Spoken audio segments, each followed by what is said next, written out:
Hello loves, and welcome back to my channel. Now if this is your first time on my channel, you're most definitely welcome. Please take a second to subscribe so you don't miss out on interesting tutorials and other videos I'll be putting out in the future. Now in today's video, I'm going to be showing you guys how I made this shoulder length feathered box braid without any closure or frontal, and I wouldn't be leaving any detail out. So the braiding hair I used in making this wig is called Lush, and I used the color number 1 to do so. Now this braiding hair rather, is Nigerian made, so you might not exactly get this brand if you're outside the country.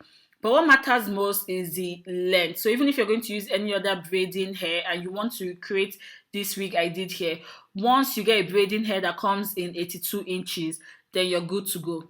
So this braiding hair I used here is an 82-inch braiding hair, and I cut it in 5 places. Now this is the length of 1 out of the 5 I divided the braiding hair into.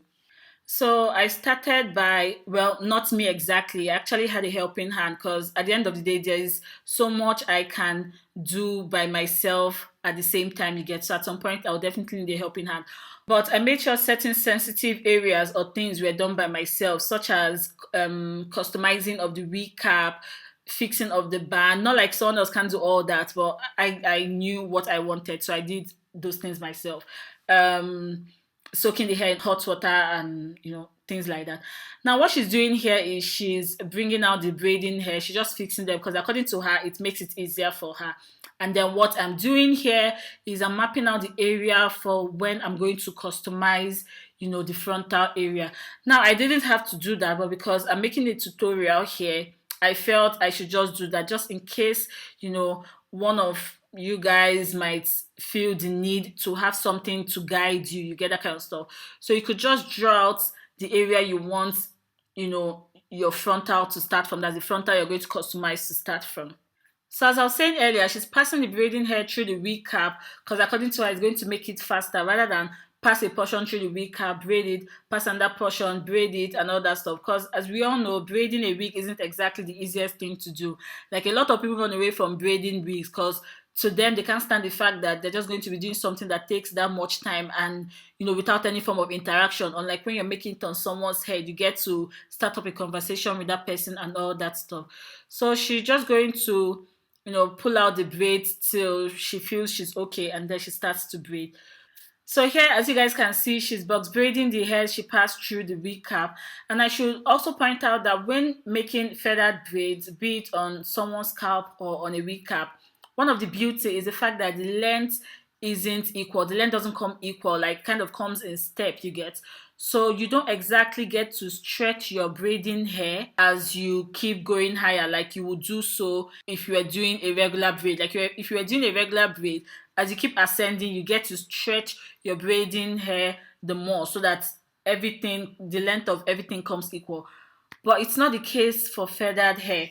It kind of has this step look and all of that. So as she keeps ascending, the length of the braids do not come equal.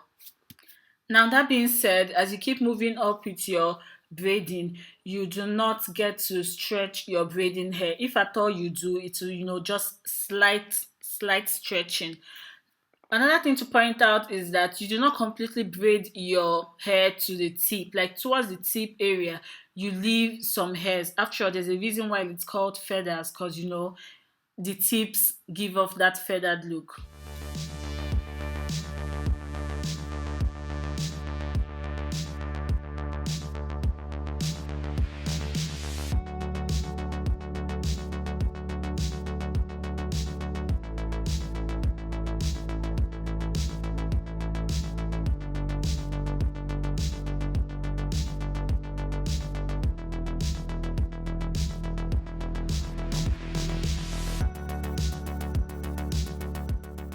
So at this point, I have created and customized the frontal area. I have a video on this already, like where I explained everything in details. So I'm going to leave the link at the top of the screen and at the end of this video as well, so you can check it out. Now here I put just one layer of the closure net, but after 1 or 2 braiding, I realized there was the need to double the net. The net is actually a strong one. It's stronger than the previous ones I've been using in the past, but This is braid at the end of the day, so more measures should be put in place, and that's the reason why I went back and doubled the net. This net can be gotten at shops where clothing materials are sold. Just ask for strong nets and check by yourself to be sure that the net you're being sold is a strong one. So here she's just continuing to braid, and as you guys can see, the braids at the frontal area are closer to themselves than the braids at the back side, which is normal because the front would always have more covering than the back, since the hair would still always fall back. Now that doesn't mean the back should be completely scanty or too scanty. No, everything should try and be proportionate at the end of the day, but the front would always definitely be more covered than the back.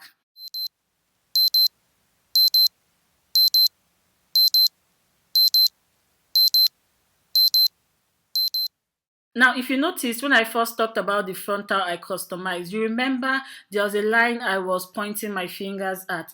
Now, this is a line here, and as you can see, I followed the line as, the hair was being braided. This line I drew from the edges of the wig cap so that we would have a guideline. You get what I'm trying to say here now? So it's necessary this line is followed while braiding the front, and from there, you equally just, the basic thing at this point here is to just try and fill up the wig cap and follow the lines that was drawn at the front part. Now, you also remember I mentioned not to cut the band of the wig cap. This band is going to help us for when we are sewing our own band, because we need a solid, would I say, foundation for where to sew the band on, and the net might not be strong enough. We would need the band to create that foundation.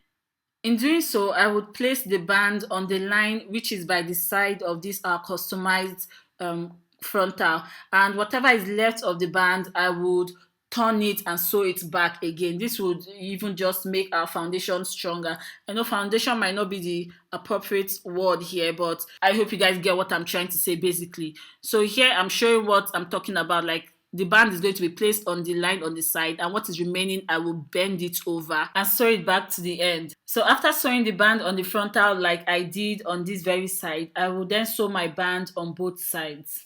Now I'm going to talk about the measurements of the band that will be sewn on this wig because of the way our frontal is. Take note of that though, because of the way our frontal is. Using a measuring tape, place it on one ear and pass it all the way through the lower end of the back of the head to the other ear. The number you will then get, you divide it into 2. Your answer is what you will use to measure the length of the band you are going to cut out and sew on the wig cap. So I fixed the band, and as you guys can see, the band is on the neck area of our mannequin.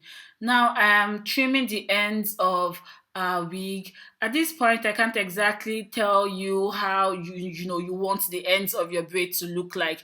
It's just going to be basically trim as desired. I also trimmed the body of each strand of braid, but I did that off camera. I have a method I usually use to trim braids, which is fire method instead of using scissors. But I didn't use that method for this particular braid because this braid is tiny as it is already, and it would take me too much carefulness to use that fire for this size of braid. So I had someone else trim it, because trimming is a thing I really cannot stand when it comes to braiding hair. I just can't stand it at all. So that's that for it, guys. After this, I soaked it in hot water. I also have another video where I've explained that. I'll put all these videos at the end of this video, so hopefully you guys can check them out after you're done with this. So yeah, this is it, guys, and here I tried on the wig without cutting the net. Now, in cutting off this net, you can do so with a razor blade or a scissors. You're going to see me do that very soon. Whichever one you're using, be it a scissors or a razor blade, just leave little allowance. Do not, just leave little allowance so you don't find yourself cutting off the braids or putting the braids in a really bad position where it might loosen tomorrow. And this is it after I'd cut off the net. So guys, I hope you enjoyed this tutorial. If you did, please do well to give the video a thumbs up and subscribe to my channel. Till next time, stay blessed. I love you all. Bye bye.